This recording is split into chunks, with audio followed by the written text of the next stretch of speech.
This is how I make Reuteri yogurt using a yogurt maker. Now, usually what I'll do is I will use my French oven that has the ability to do more precise temperature ranges. But I'm very well aware that back in the US and maybe in other areas of the world, that it's harder to get more precise temperatures. But using this specific yogurt maker, it has a temperature range of 20 to 55 degrees Celsius or 68 to 131 degrees Fahrenheit. And it has the ability to go all the way up to 48 hours of fermentation. So it is very hands-off, and I really like it because it has better temperature control, especially if you have been having a hard time getting consistent temperature ranges using a warm setting on an oven. All right, so just an overview. I'm going to heat up my milk to 190 degrees Fahrenheit or 180 degrees Fahrenheit. I will let the milk cool down, and then I will inoculate, and I will put it in here with a water bath. And that's the reason why I really like this specific yogurt maker, is that it does use a water bath, which is easier for temperature control. See literally all other of my yogurt videos. I love using a water bath.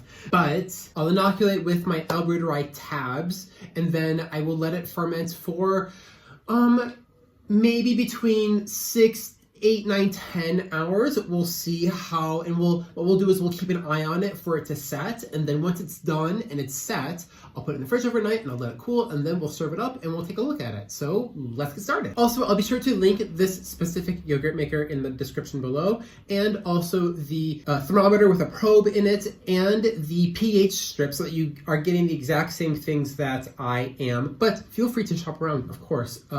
This is just my method that I'm sharing with you guys. So I just have my milk heating up on a very low flame, and I have a probe thermometer just hanging out in the middle and with the temperature alert on. And as you can tell, I've just set it to 180. You can absolutely set it to 190, but because I'm heating this up slowly, I find that even 180 just works. And you can modify it up, down, and it will sound off when the milk does hit that temperature. I'll be taking it off the heat. You can also very easily use a regular thermometer. Link in the description below for this wonderful, my favorite thermometer ever. So that was my yogurt hitting 180 degrees Fahrenheit. Just cut the heat, and I will let that cool down to about 110, 115 degrees Fahrenheit, or about like 43 degrees Celsius. And then I will inoculate with my probiotic culture, or I could inoculate with just a regular French yogurt to then get ready for incubation. All right, so my milk has cooled down to about 115. So now I can take the milk and inoculate it and put it into the yogurt maker to incubate. All right, so here is the Reuteri back dive official printout that I have made, and it has right here all of these cultures. And so, you have Reuteri, this one, and so you're going to have this one, this one. You're going to have all of these different culture colonies of Reuteri. And from all of these specific strains, they were able to extract all of this information. Here are the pages of it. And so they found the temperature range, which is why I'm telling you this, that they had growth at 37 degrees Celsius, which is body temperature. But when you go down here, you see that there was still growth at between 30 and 45 degrees Celsius, or 86 to 113 degrees Fahrenheit. And that's if I put Reuteri into a medium, so milk is what we're using, at between 86 to 113 degrees Fahrenheit, it will multiply. And so how do I know that it does? Why is milk a good one? So when I go into, so here are the metabolites that we use. So inulin, so there's a negative, so it does not metabolize inulin. Starch, so potato starch, there's a negative, it doesn't do that either. And it's not supposed to, because it is a lactic acid bacteria. Lactic acid bacteria do well with more simple sugars, and these are big chains. This is a big chain of starch sugar, and inulin is a chain of fructose molecules, and it won't metabolize that big chain, so it can't do that, which is why I'm telling you no inulin. Lactose right here, I get a positive, and so that means that it will metabolize lactose. You can find this in the description below. So what I'm doing is it helps prove the reason why I'm using a certain type of methodology, why I'm using milk, why I'm using a certain temperature range, and why other types of metabolites like inulin and starch won't work for the specific culture in the medium that I'm using. All right, so here's a top-down view of the yogurt maker. I have 2 large containers. These contain 3 cups each, or a total of 6 cups or 1.5 liters. So 0.75 liters.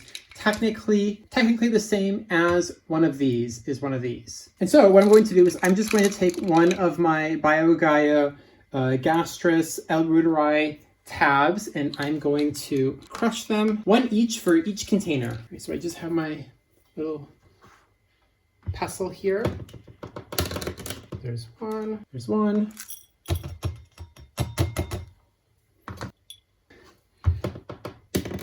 The second, and the second one. So now what I'm going to do is I'm just going to do this real quick, a little bit in each one, just so I can make a little bit of a slurry first.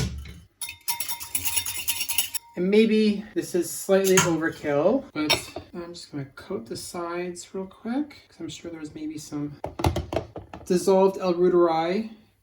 And now I'm just going to fill up the rest. To put a lid on each one. And now in here is going to go my water for my water bath. There's about this much water in there. Don't overflow it. Use your eyes. It's not hard. All right, so next is the lid. Let's turn this guy on. Temperature. And let's go. So 37 is body temperature, and it defaults to that. It goes all the way down to 20 degrees Celsius, and it goes all the way up to 55. I am going to do, so 37 is body temp. Let's do 40. Just because it will speed up the fermentation process a little bit faster. And I will do, okay, so now time, not 24 hours. Let's set it for 8.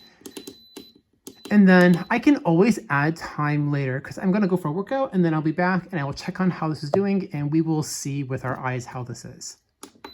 And that's it. All right, so it's rather late, but I realized that my temperature was maybe a little bit slightly low, and so I bumped it up, because at 6 hours I was still rather liquid, and so I went from 40 degrees up to 43 degrees, which is 110 degrees Fahrenheit, and 2 hours later it came out completely set. So this is what I talk about when I'm saying keep an eye on it, use your eyes. If it's still liquid after a long time, maybe it's just not warm enough, and these lactic acid bacteria are needing more yummy warm environments to help encourage the proliferation of higher CFU units, etc. So let me show you.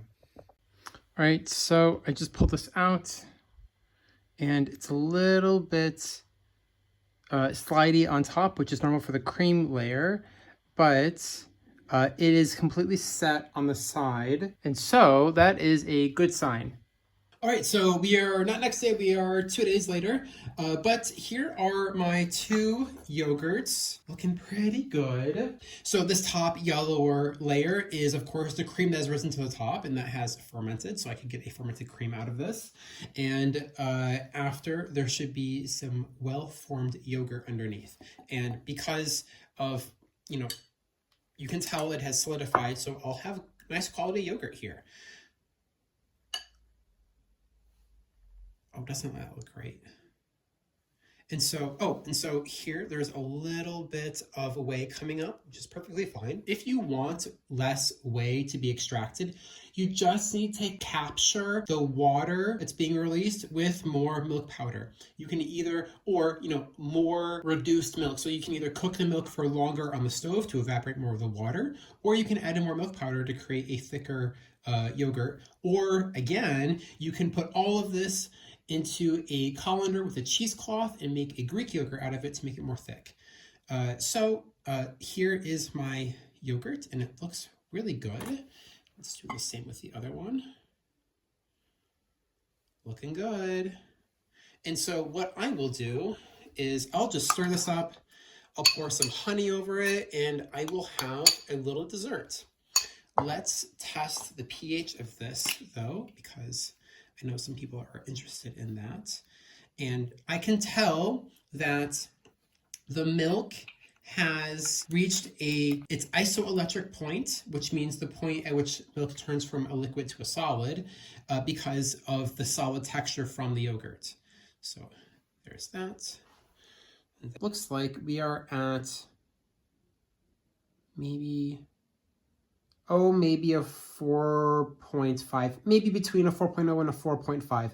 Both seem pretty accurate. I'm happy it's at least a 4.5. So for me, that's a win. And that is how I make yogurt with a yogurt maker. I highly recommend it. It's more hands off.